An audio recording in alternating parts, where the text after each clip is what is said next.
In the words of Marcus Aurelius, waste no more time arguing about what a good man should be. Be one. What if I told you that just 13 principles rooted in ancient Stoicism could completely change your life? Not in a month, not in a year, but starting now. These aren't generic life tips. These are battle-tested truths that forge unshakable men. Men who rise from the ashes of their former selves and command the room without saying a word. If you apply them ruthlessly, you'll become unrecognizable, mentally, physically, spiritually. This is not motivation. This is transformation, and it starts now. Tip 1. Burn the old identity. Before anything can be built, something must be destroyed. Before the phoenix rises, it must first burn. This is not just the first step. This is the initiation. And make no mistake, this is not about improvement. Improvement belongs to men who tweak the edges of their life, hoping for slow change. But you're here because you've outgrown who you are. Because something deeper inside you knows the truth.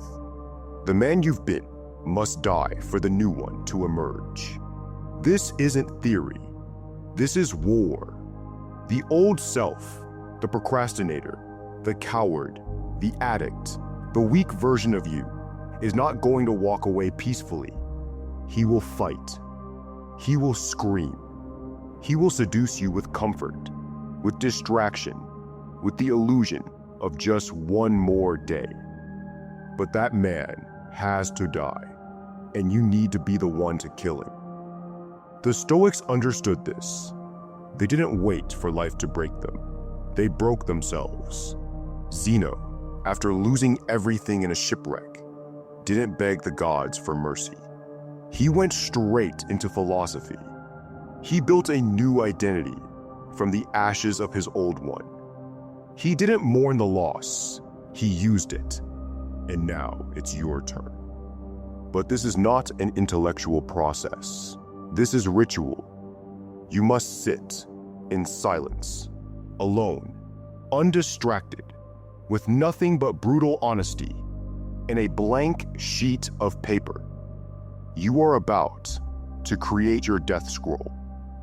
On that paper, you will write down the man you've been, his habits, his excuses, his failures, the nights wasted scrolling in bed, the promises broken to himself, the fear that dictated every decision, the comfort he never questioned. Write it all down. Every lie, every weakness, every wasted opportunity. This is not a journal entry. It is a death sentence. When it's done, you will not fold it. You will not keep it. You will burn it, tear it, bury it, destroy it, because your subconscious is watching. And when you make destruction physical, it becomes real.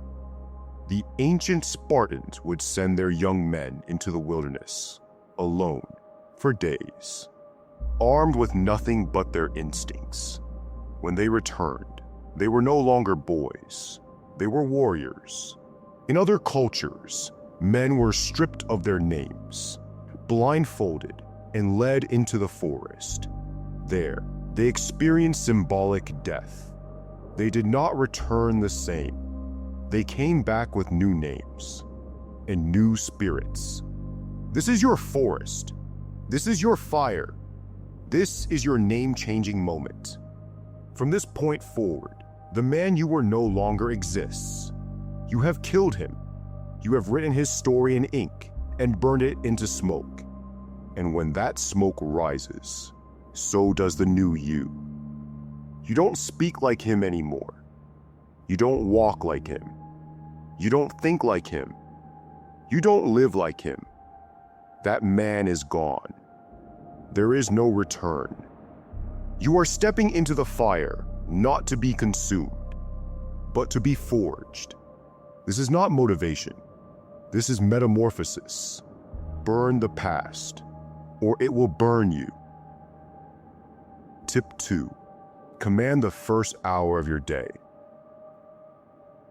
Once you've buried the man you used to be, the first test begins the next morning. Before the world speaks to you, before distractions flood in, before your obligations call your name, there's a silent, sacred hour. Most men ignore it. They roll over, reach for their phones, and immediately absorb chaos, scrolling through timelines, checking meaningless messages, and feeding their mind with the noise of a world that doesn't care about their growth. But if you are to become unrecognizable, if you are to truly rebuild yourself from the ashes, this hour must become yours, not borrowed, not negotiated, owned. This is not a morning routine. This is a ritual of identity reprogramming. The Stoics believed that discipline was not random or reactive. It was chosen deliberately each day.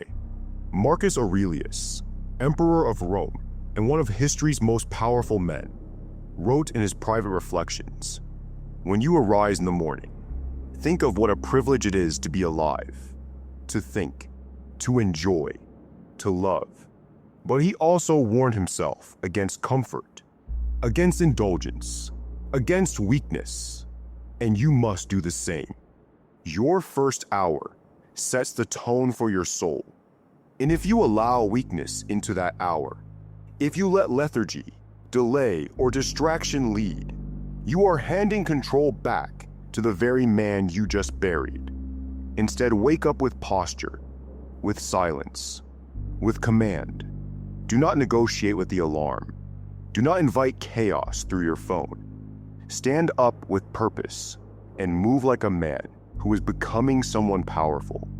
You begin by anchoring your body. Movement, any kind, is non-negotiable. Stretch, walk, lift, run. Feel your muscles wake up, and remember that they belong to someone who is no longer ruled by excuses. Your body doesn't lie. If you treat it like a weapon, your mind will follow. And if you let it decay, your identity will rot with it. After movement, go inward. Journal, but not to ramble. Write like a warrior, strategizing for battle. Note your intention for the day. Identify your weaknesses before they ambush you. Speak to the version of yourself that you are becoming. Ask, what am I building? What must I reject? What will I no longer tolerate? And don't just write passively, declare it. Because the first hour is when your mind is most impressionable, most malleable. Neuroscience confirms it. Your brain in those early moments is in an alpha state, programmable, absorbing everything like wet cement. If you fill that space with clarity, strength, and Stoic principle, it hardens into discipline. But if you fill it with distraction and weakness, it hardens into chaos. The ancient warriors understood this. Spartans rose before dawn. Roman legions sharpened their blades under torchlight. They trained, they meditated, they prepared themselves for death. You're not waking up to battle with swords, but you are at war. Every day is a confrontation between who you were and who you are becoming. The first hour is where that battle begins. If you win it, you walk into your day armored, centered, composed. And if you lose it, you spend the rest of the day recovering. So do not take it lightly. Do not treat it casually. Design this hour like your life depends on it, because in many ways it does. Keep it sacred, keep it simple. Move with purpose. Write with clarity. Sit in stillness. No phone, no chaos, no external noise, only deliberate action. You are no longer a man who drifts. You are a man who decides. And that decision begins before the sun rises. Tip 3. Master the discipline of physical training. Your body is the first battlefield, not the gym. Not the track, not the mirror. It's your flesh versus your will every day. And for most men, the flesh is winning. Stoicism teaches that the mind and body are not separate domains. They are fused, bound in a sacred contract. When the body is neglected, the mind weakens. And when the body is hardened, the mind sharpens with it. This is not motivation. This is mechanics. The man who masters his body isn't chasing abs. He's building command, internal command, spiritual muscle, a nervous system trained not to flinch under pressure. Seneca didn't train for aesthetics. He fasted, walked barefoot in winter, and exposed himself to physical pain, not to impress others, but to rehearse suffering. It wasn't about looking strong. It was about becoming unbreakable. Most men live in a prison of comfort, a body that has never been tested, never been denied, never been forced to obey. And that's why they crumble when life strikes. Because their bodies have been coddled, their pain thresholds never explored, their breath never weaponized. They avoid exertion like weakness avoids responsibility. But what they fail to understand is this: comfort is decay. Your training must become a ritual of transformation, not a hobby, not a luxury, a non-negotiable ceremony, one that reminds your subconscious that you are choosing to suffer while others sleep. Whether it's 30 minutes of intense weightlifting or 5 minutes of calisthenics in your room, the activity is secondary. What matters is the message. I do not submit to softness.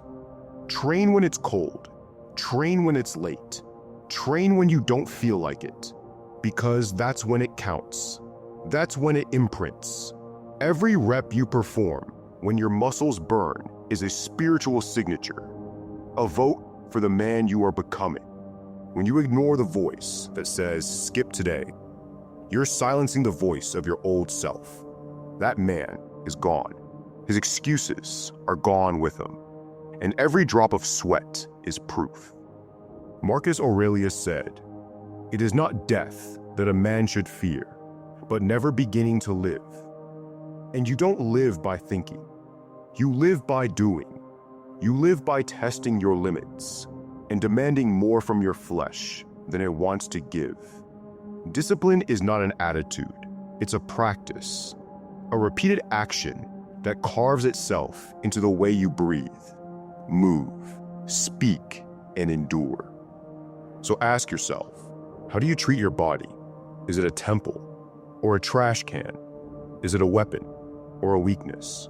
What do your actions reveal? Not your words, your actual repeated actions. Fuel it like a warrior. Eat clean. Remove processed trash, sugar, alcohol, and anything that slows your brain or fogs your edge. You don't need a perfect diet. You need intentional consumption. Everything you eat, drink, and do either builds the weapon or dulls it.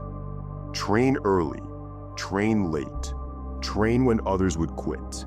Push until your lungs scream and your legs tremble. And in that moment, hold the line, because that's when the new version of you is being born. And if you're older, if you're recovering, if you can't move the same, that doesn't excuse you. It refines you. Walk, stretch, breathe, lift lighter weights with perfect form. It's not about impressing the world. It's about sending a message to yourself. I am not done. I am not weak. I am still becoming. Let your sweat become your prayer. Let your soreness become your gratitude. Let your body become your sermon. Because no one can fake discipline. You can talk like a man of power, but your posture will betray you. Your belly will expose you. Your presence will leak the truth.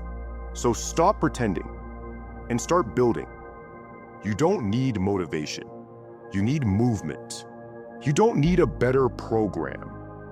You need non-negotiable commitment. You don't need more time. You need a decision. From this day forward, your training is no longer optional. It is identity. It is a ritual. It is the act that separates you from every man who says, tomorrow. Because you know there is no tomorrow. There is only this body, this breath, and this hour to dominate or be dominated. Tip 4. Detox. Your inputs. Guard the mind. The world is not neutral. Every sound you hear, every post you scroll, every voice you entertain, shapes you. It molds your expectations. It programs your beliefs. It either strengthens your mind or siphons your will. This is why the Stoics were uncompromising about the quality of their thoughts. Because they knew, whatever you allow in, you eventually become. Your mind is a fortress, but only if you guard the gates. Epictetus warned that we must not give control of our minds to external things. Yet most men do, without even noticing. They allow the modern world to enter like a virus. Low-effort entertainment, dopamine hijacks, shallow opinions, endless news cycles, emotional bait. And every time you consume without awareness, you're handing over your sovereignty, piece by piece. It's slow, it's subtle, but over time, your mind is no longer your own. It belongs to the screen, to the algorithm, to the endless noise. This is why mental detox isn't optional. It's mandatory, and it starts with ritual. Begin by cleansing your digital temple. Strip your phone bare. Remove all icons that don't serve your growth. Delete social media apps or lock them inside timed vaults. Disable notifications, every single one. A beep is not a command. A red dot is not an emergency. They are chains, disguised as convenience. You do not respond like a servant. You act like a sovereign. You open what you choose, when you choose it. Next, create sacred input windows. Choose 1 hour of the day when no digital noise is allowed. No phone, no screen, no artificial stimulation. Fill that time with timeless inputs, books, journaling, breathwork, or simple presence.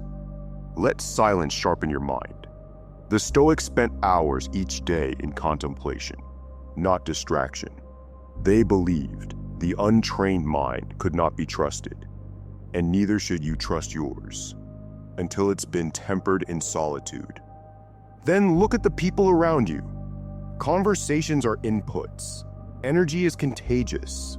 Audit your circle like a general preparing for war. Do the people you associate with make you sharper or softer? Do they speak with clarity or complain about circumstances? Are their lives aligned with reason or ruled by emotion? Marcus Aurelius said, "The soul becomes dyed with the color of its thoughts, but it also becomes dyed with the color of its company." And if their input is weak, yours will be too. But the greatest enemy isn't what you hear. It's what you repeat internally. Your self-talk, your mental scripts, your internal narration. The hidden voice that says, "I'm not ready. I always mess this up. I'll start tomorrow." These are not thoughts. They are mental viruses, and you must root them out. Replace them with war declarations. I decide what I become. I act no matter how I feel. Discomfort is a signal to keep going. To make this real, create a ritual of purification. Light a candle or sit in total silence for 5 minutes. At the same time, each day, write down 3 toxic inputs you encountered. Ask, why did I allow that in? How did it make me weaker? What will I block tomorrow? This is no longer journaling. This is a daily mental cleanse, a psychological fast, because clarity is not something you find. It is something you protect. Understand this. The mind is not a vessel to be filled, but a fire to be guarded. And most men today are burning out, not from work, not from stress, but from mental overexposure to meaningless noise. The man you are becoming cannot afford that. Your clarity must be sharp. Your mind must be clean. Your thoughts must be lethal. So guard your inputs. Like a lion guards its territory. Cut off anything that weakens your discipline. Do not apologize for blocking out noise. This is not retreat. This is preparation. Every distraction you eliminate becomes fuel for your focus. And the man who protects his mind builds an empire of inner silence. Because when you can no longer be influenced from the outside, you become invincible from the inside. Tip 5. Speak like a leader. Move like a king. There comes a point in your transformation when silence begins to speak louder than words, when your posture becomes a statement, when your energy walks into a room 5 seconds before you do. This is presence, and it's not something you're born with. It's something you forge. Most men are invisible, not because they lack worth, but because they fail to project it. They slouch. They mumble. They over-explain. They speak too much, too fast, and too often. But power doesn't rush. It doesn't chase. It doesn't beg to be seen. Power walks slowly. It makes eye contact. It speaks clearly, and only when necessary. Power lives in stillness. The Stoics were masters of this. Marcus Aurelius didn't need to shout to command armies. He didn't need bravado. His presence came from internal stillness, from virtue, from clarity, from restraint. Seneca taught that a wise man should speak little, and only when his words served virtue. Even Epictetus, once a slave, moved crowds with calm conviction. None of them relied on volume to be heard. They relied on depth. If you want to become unrecognizable, your external energy must evolve. This starts with how you carry yourself. Straighten your spine. Drop your shoulders. Move deliberately. Walk like every step is intentional. Because it is. When you adjust your posture, you don't just change how others see you. You change how you see yourself. And when you walk like a man with purpose, people treat you like one. Then focus on your voice. Speak slower. Lower your tone. Remove filler words. No like, or nervous laughter. Pause between thoughts. Let silence build tension. You'll notice something strange. The less you say, the more people lean in. The man who speaks less, but with presence, is always the one people remember. Not because he forced attention, but because he commanded it. This applies even more in conversation. Stop interrupting. Stop rushing to respond. Listen carefully. Tilt your head slightly. Maintain eye contact. And when you speak, look the other person directly in the eye and speak as if your words are being etched in stone. Because the truth is, they are. People remember how you made them feel, not what you said. Your presence should feel like gravity, not pressure, not intimidation, but depth, stillness, groundedness. People will start to notice. They won't know what's changed, only that you've become someone they can't ignore. That's the goal. Not volume, not flash, but silent dominance. This is also about how you move in space. Do you hesitate? Do you shift nervously? Do you fidget? Or do you enter the room with calm certainty? When you sit, do you collapse into the chair? Or do you own your posture? The Stoic carries himself with restraint, never to prove, only to embody. This energy creates magnetism. And if you feel none of this yet, don't worry. You train it. You rehearse it. You study great orators, leaders, warriors. Watch how they breathe, how they wait, how they respond, not react. And then you practice, in the mirror, in public, in solitude, until it becomes you, because the man who masters his presence no longer needs to announce who he is. He simply enters the room, and the room adjusts to him. Tip 6. Eliminate hesitation. Take ruthless action. Hesitation is death. Not in a metaphorical way, in a real, tangible, measurable collapse of momentum. Every time you pause when you should act, you send a message to your nervous system. I am not ready. I don't trust myself. I'd rather delay than decide. And the more you delay, the weaker you become, because hesitation is a muscle. And like all muscles, it grows if you feed it. But so does execution. And the man who trains himself to act, no matter how he feels, becomes something rare, something dangerous. He becomes unstoppable. The Stoics didn't theorize their way into greatness. They moved. Marcus Aurelius faced plague, invasion, betrayal, and death, and still ruled with principle. He didn't wait until he felt like a philosopher. He simply acted like one. He wrote, "Just that you do the right thing.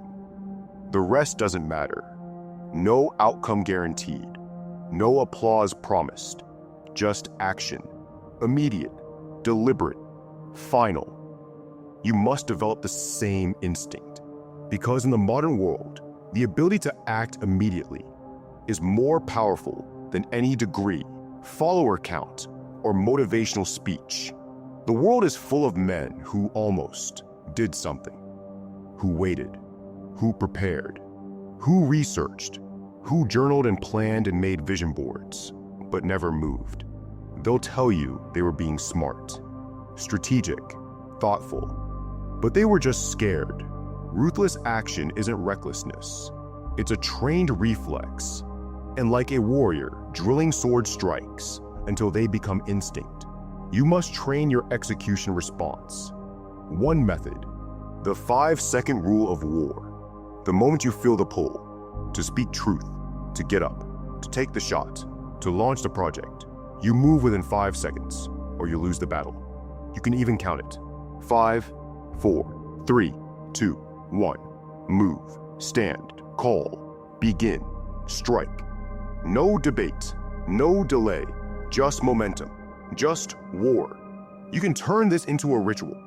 Wake up, and before speaking a word, execute one physical action. Cold shower, 10 push-ups, a sprint outside, a scream into the wind, not for fitness, but for identity priming. You are reminding your nervous system, I am the kind of man who acts. And that belief, reinforced daily, rewires your biology. Your self-trust goes up. Your fear response shrinks, and you stop seeking permission to be powerful. Another ritual.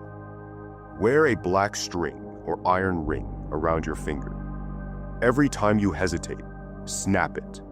Feel the sting. That sting is your reminder. You are either building the life you want or reinforcing the man you were. There is no in between. The Stoics would have called this training in awareness premeditatio malorum. Visualize hesitation before it arrives. Prepare for the inner enemy and crush him with immediate action. And yes, you will fail. You will act and fall flat. But that failure is sacred, because the man who moves and fails will rise. But the man who waits and watches becomes invisible. Seneca wrote, "It is not because things are difficult that we do not dare. It is because we do not dare that they are difficult." From now on, train yourself to attack fear. Do the thing you've avoided for months. Make the call you've replayed in your head. Submit the project you've kept tweaking. Approach the woman. Apply for the position.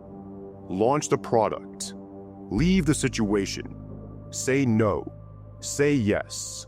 But say something, do something, decide, strike, step. Because hesitation kills identity, but relentless action builds a man the world cannot ignore. You are no longer allowed to wait. From this moment forward, your life is defined by one law. You move, or you die. Tip 7. Build an unbreakable system that makes success automatic. Motivation is fragile. Discipline fades under pressure, and willpower alone was never meant to carry you through storms. What lasts, what endures, is system. A structure so tight, so automatic, so inescapably aligned with your purpose, that even on your worst day, you still move forward. This is the difference between temporary fire and eternal flame. Most men start strong, burn hot, and die out. They feel a spark, push hard for a few days, maybe a few weeks, and then collapse into relapse. Why? Because they built intensity. Without infrastructure, their identity had no scaffolding. Their new self was born on unstable ground. But not you. Not anymore. The Stoics never relied on emotional highs. They engineered their lives with ritual precision. Marcus Aurelius wrote every single morning to recalibrate his mind. Seneca conducted evening reviews. Epictetus gave his students written codes. They weren't chasing productivity. They were cultivating consistency, a slow, deliberate, indestructible rhythm. Your transformation must now shift from the battlefield to the blueprint, from force to form, from impulse to architecture. Start by designing your habit loops, using the cue routine reward framework. Identify your keystone anchors. What happens after you wake up? What triggers your morning movement? What locks you into deep focus? Tie essential habits to predictable signals. Example: wake, journal, move. Midday crash, trigger a walk and hydration check. Build loops that fire automatically, not emotionally. Then craft a visual operating system. Whiteboard, wall calendar, paper tracker, app dashboard. Doesn't matter. What matters is visibility. Externalize your growth. Every day should leave visible proof. A physical streak, a charted repetition, a red X marking conquest. Because what is seen is sustained, and what is tracked becomes identity. Now, audit your environment with militant precision. Is your workspace designed for focus or failure? Is your bedroom a temple of recovery or a graveyard of distraction? Does your phone encourage depth or dopamine? Rebuild your physical space into a high-performance temple. Remove anything non-essential. Automate friction out of your life. Place your gym clothes where your excuses used to be. Keep your journal within arm's reach of your bed. Load your fridge with fuel, not fog. Your environment must not reflect who you were. It must echo who you are becoming. Your system should also include ritual reflection, daily and weekly. Every evening, sit down and ask, did I live a line today? Did I follow my code? Where did I slip? Where did I dominate? This is your mental sharpening. A Stoic review, no judgment, no shame, just clarity, just refinement, just realignment with excellence. And above all, simplify. Don't build a system you can't maintain. That's a trap. Your foundation needs 4 immovable pillars. Wake with command, move with intensity, work with focus, reflect with honesty. Once those are locked in, everything else is layered on top, modular, optional, but the core engine never stops running. Not on sick days, not on low days, not on broken days, because your system, becomes your skeleton, your spine, your inner citadel. Seneca wrote, "Luck is what happens when preparation meets opportunity." But you don't need luck. You need design. You need an internal machine that makes the right decision the easiest one. A structure that reinforces your identity without permission from mood. This is the final shift, from man of effort to man of engineering. You no longer rely on motivation. You've installed inevitability. You are now automated for dominance. Tip 8. Anchor your identity with daily rituals. You've done the hard work, torn down the old self, rewired your habits, rebuilt your discipline, and structured your days for dominance. But change without identity anchoring is fragile. Even the strongest routine can collapse if your internal image hasn't fully updated. That's why this next step is non-negotiable. You must ritually reinforce who you are becoming until it's no longer a goal, but your default state of being. The Stoics understood the importance of daily repetition, not for information, but for transformation. Epictetus would have his students recite core beliefs every morning. Marcus Aurelius wrote daily reflections, not to sound wise, but to stay anchored in virtue.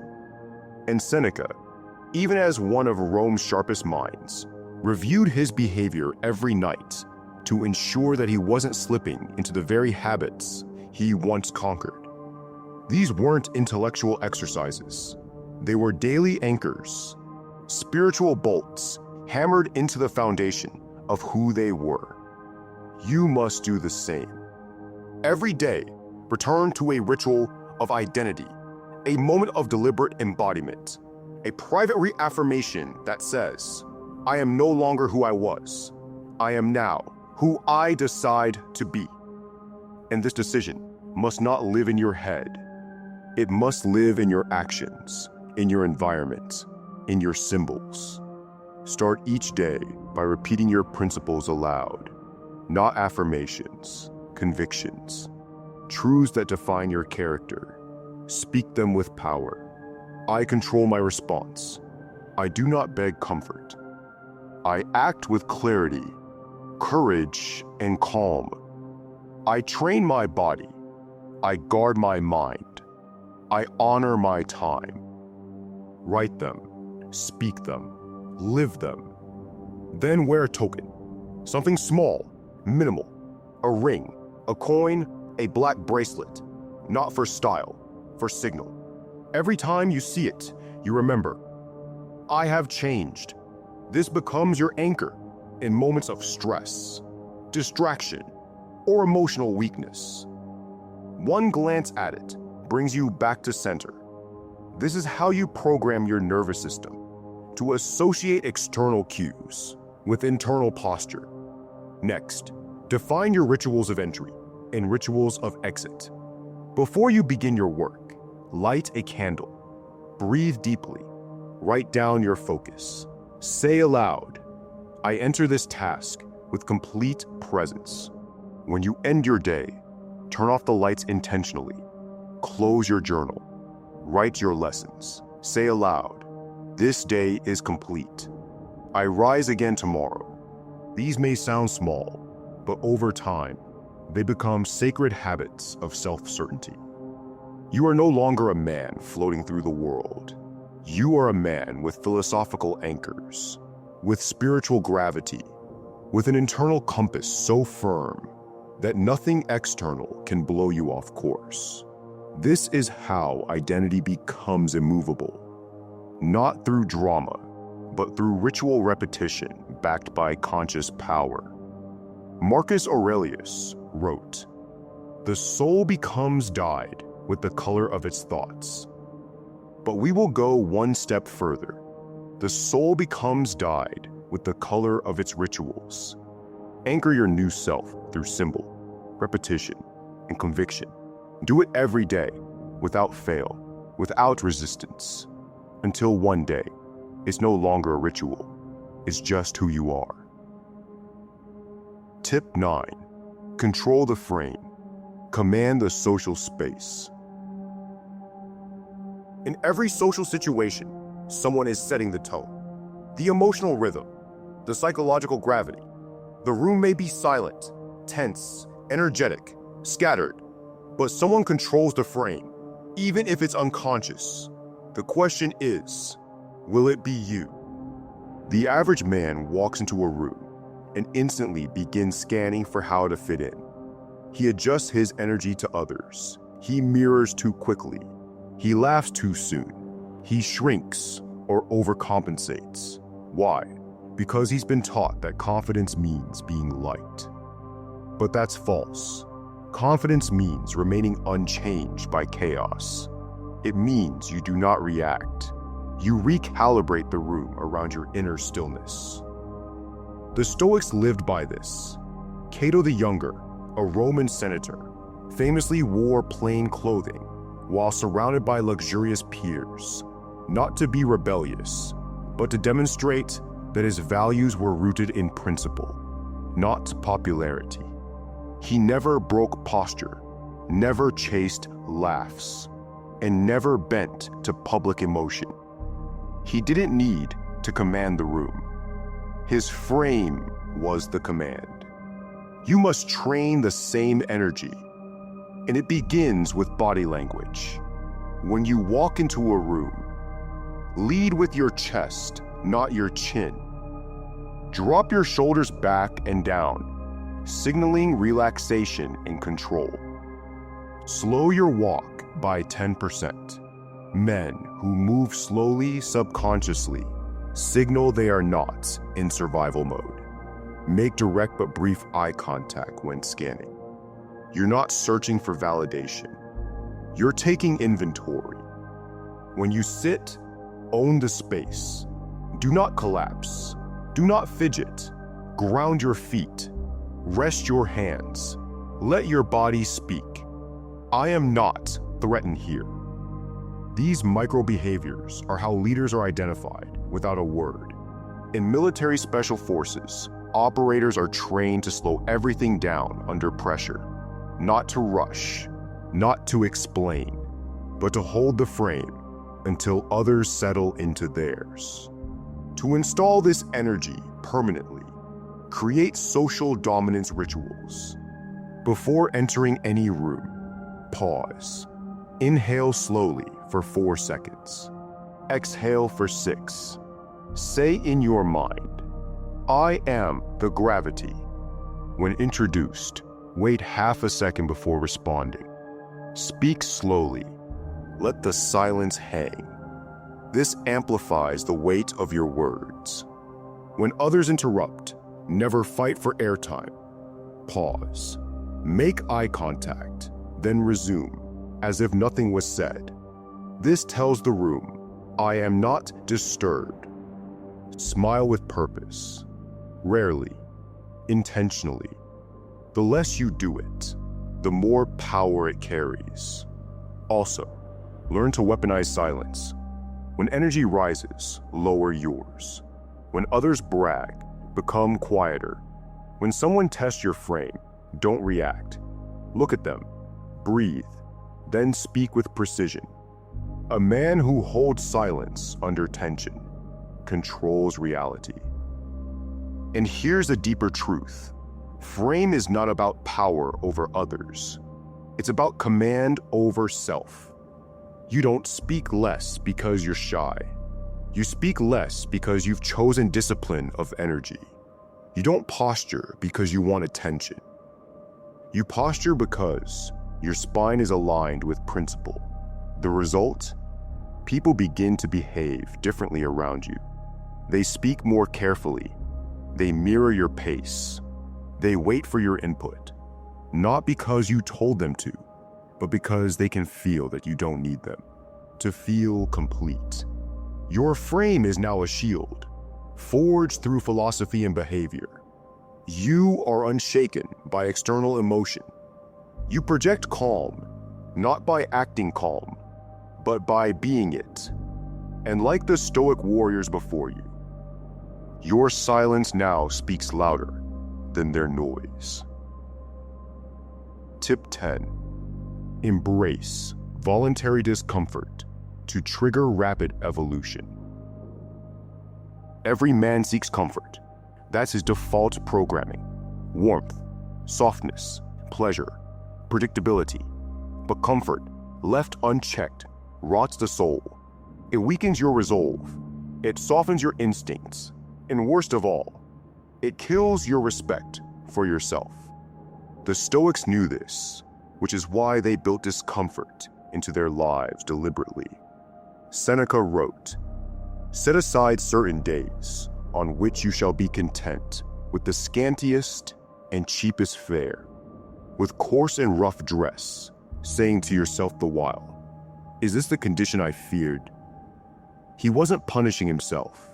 He was preparing himself, preparing for suffering by inviting it in, so that when fate struck, he was already immune. Today, you have more access to comfort than emperors did. You can warm yourself, feed yourself, distract yourself, instantly, effortlessly, endlessly. That's exactly why you must reverse the current. If you want to become unrecognizable, you must choose voluntary suffering. Not once, but every single day. Start with cold exposure, not just cold showers. Ice water if you can. Step into it first thing in the morning, when your body screams for warmth. Stand still, breathe deep, stare into the pain. You're not doing it for a health hack. You're doing it because you said you would. And every second you endure is a vote for your future self. Then move to barefoot training. Walk outside without shoes. Feel the ground, sharp, uneven, cold, real. Modernity has padded your life into numbness, but the Stoics believed pain was truth. Reconnect with it. Let your feet remind you that nature does not negotiate. Introduce heat training. Overdress during your next workout. Let the sweat soak your resolve. Or train in silence. No music, no pump-up playlist, no dopamine. Just your breath, your thoughts, your suffering. The Spartan warriors trained this way. So did Roman legionnaires, because silence reveals the real voice inside you. The one that either says, "Stop," or "Keep going anyway." Build breath hold rituals under pressure. During workouts, end a set by holding your breath for 10 seconds. You'll feel panic rise, but instead of gasping, control it. Smile inside the pressure. This is not just conditioning. It's neurological recalibration. You're teaching your brain, I do not flinch. I do not panic. I remain. Practice social exposure. Say the truth that feels risky. Disagree respectfully. Maintain eye contact 1 second longer. Hold silence instead of filling it. Ask the question you're afraid to ask.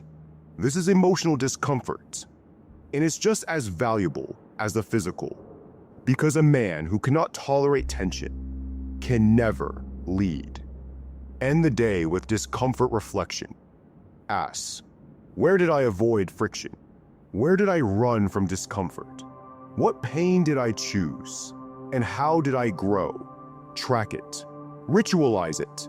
Make suffering measurable, because what gets measured compounds. Understand. This isn't punishment. This is preparation. You are not seeking pain for pain's sake. You are weaponizing it. Each moment of chosen suffering strengthens your threshold. And every time you push through it, you send a message to the universe. I am not waiting for life to toughen me. I'm doing it myself. This is what makes you unshakable. Not philosophy alone, not mindset quotes, but the daily decision to do something hard, on purpose. And when life inevitably throws real pain your way, you won't flinch, you'll nod, and you'll walk into the fire with calm eyes. Tip 11. Cut without mercy. Eliminate anything that weakens you. Every man carries weight. Most of it isn't physical. It's emotional, mental, digital. Dead weight disguised as familiarity. Bad habits, old friends, toxic content, weak routines. And because they don't scream for attention, we let them stay. We justify, excuse, and delay until they become part of us. But to become unrecognizable, you must learn one sacred art. Elimination. Not gradual, not soft, not polite. Ruthless elimination. The Stoics practice this constantly, not just the removal of things, but the removal of need. Epictetus taught detachment. Marcus Aurelius practiced letting go of thoughts, desires, and attachments that no longer served him. He wrote, "Ask yourself at every moment, is this necessary?" It was a spiritual knife he used to carve out the unnecessary and sharpen what remained. You must do the same. Make a list of everything in your life that weakens you, even subtly. The food that fogs your brain, the apps that steal your attention, the voices that drain your ambition, the people that glorify laziness, drama, and distraction, the weak habits that pretend to be harmless but cost you momentum. Now, next to each item, write one word: cut. Delete the app, block the site, unfollow the account, distance yourself from anyone who isn't walking towards strength. Clean your physical space with military precision. If it doesn't reinforce your identity, it's a liability. If it isn't aligned with your future, it's part of your past, and your past has no vote anymore. This isn't cruelty, it's self-respect. You don't owe anything to the parts of you that held you back. You owe everything to the version of you that's trying to break through. Start speaking the phrase aloud when necessary. This no longer serves me. Say it when you decline an invitation. Say it when you remove an item from your home. Say it when you walk away from someone who isn't growing. Let it become a boundary and a blessing. It's not rejection, it's refinement. And don't wait for things to become toxic. Eliminate at the first sign of stagnation. Good enough is not good enough anymore. Mediocrity is not neutral. It's magnetic. It pulls you back into the very mindset you fought to escape. You are no longer in the season of collecting. You are in the season of cutting, trimming the fats, burning the excess, sharpening the blade. Because your identity is sacred, and nothing that threatens it should be allowed to stay. Tip 12. Practice death daily. Memento mori mindset. Most men live like they're going to live forever. They put off their purpose. They delay their potential. They move slowly, speak passively, and act as if time is some endless bank account they'll never have to check. But the Stoics knew better. They didn't fear death. They used it. Memento mori. Remember, you must die. Not someday, not eventually. Soon. Maybe tomorrow. Maybe today. And when you see life through that lens, everything changes. Marcus Aurelius, arguably the most powerful man in the world during his time, reminded himself daily, you could leave life right now. Let that determine what you do and say and think. That wasn't morbid. It was clarifying. When death becomes real, distraction becomes stupid. Gossip becomes disgusting. Weakness becomes offensive. You see what matters, and you cut what doesn't. You must now adopt the same mindset. Begin every morning with a memento mori ritual. Not motivational, not dramatic, just truth. One deep breath, one look in the mirror, and one question. If today was my last day, how would I carry myself? Would you still scroll mindlessly? Would you still speak half-truths? Would you still hold back from pursuing your purpose? Or would you walk with fire, speak with depth, love with strength, work with clarity? Death is not the enemy. It's the refiner. It removes fluff. It silences noise. It sharpens you to your essence. You can make this physical. Carry a memento mori coin in your pocket, a daily weight of mortality. Every time your hand brushes it, remember, I am dying. Act accordingly. You can write a daily eulogy. One line. If I died tonight, would I have honored my potential today? Or you can wear black, not for fashion, but for focus. Let your colors reflect your seriousness. Because this mindset is not about anxiety. It's about urgency. It's about showing up now, while you still can. When you live with death in mind, you speak more truth. You hold fewer grudges. You laugh harder, but with more intention. You waste less time pretending, and you stop postponing who you were meant to become. Seneca said, life is long if you know how to use it, and using it means remembering it will end.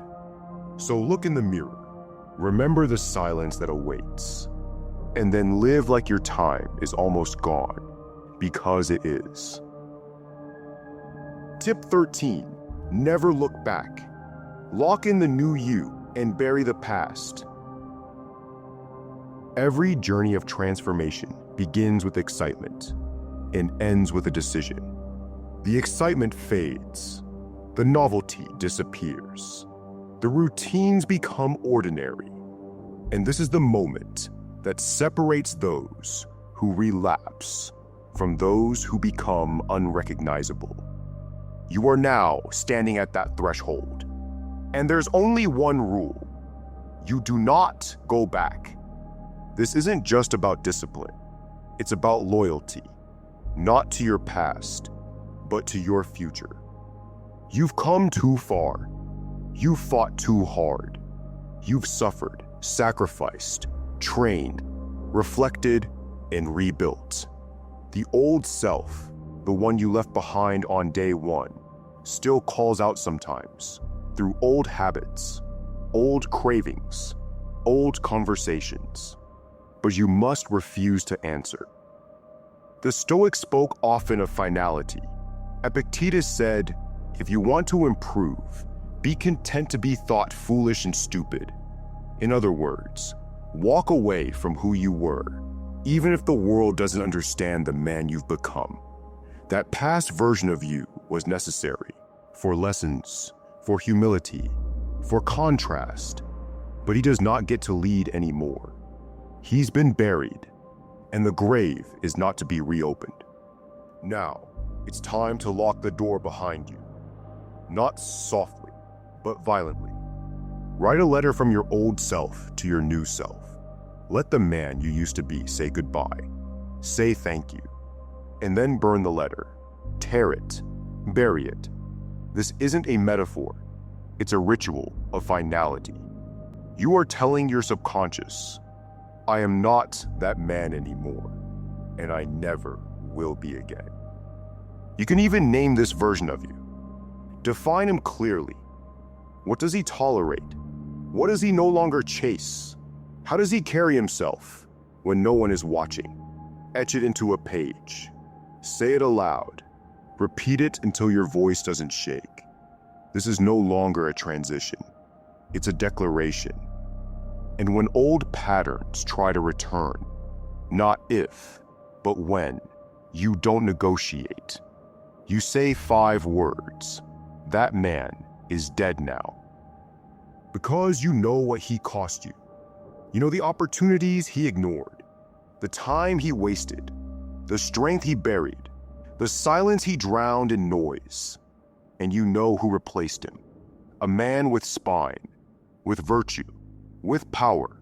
From now on, your posture, your schedule, your habits, your relationships, your inner voice, They all reflect one thing. The new you has taken over. No relapse, no compromise, no reverse gear. You've crossed the Rubicon. You've burned the boats. You've changed the script and thrown away the pen. Now, there's only one direction left. Forward, always, without apology, without hesitation, without looking back. There will be no ceremony, no applause, no one watching when the transformation finally locks in. It happens in silence, in the quiet moment when you wake up and realize you're not negotiating anymore. You're not hesitating. You're not explaining. You're simply moving forward, as if there's nothing left to go back to. Because there isn't. The grave has been sealed. The old world has been burned. And now, every breath you take builds a man no one saw coming. So keep walking, keep cutting, keep rising. Don't stop. Don't slow down. And whatever happens next, don't you dare look back. If you enjoyed this video, hit the like button, share your thoughts in the comments, and subscribe to our channel for more Stoic wisdom. See you in the next video.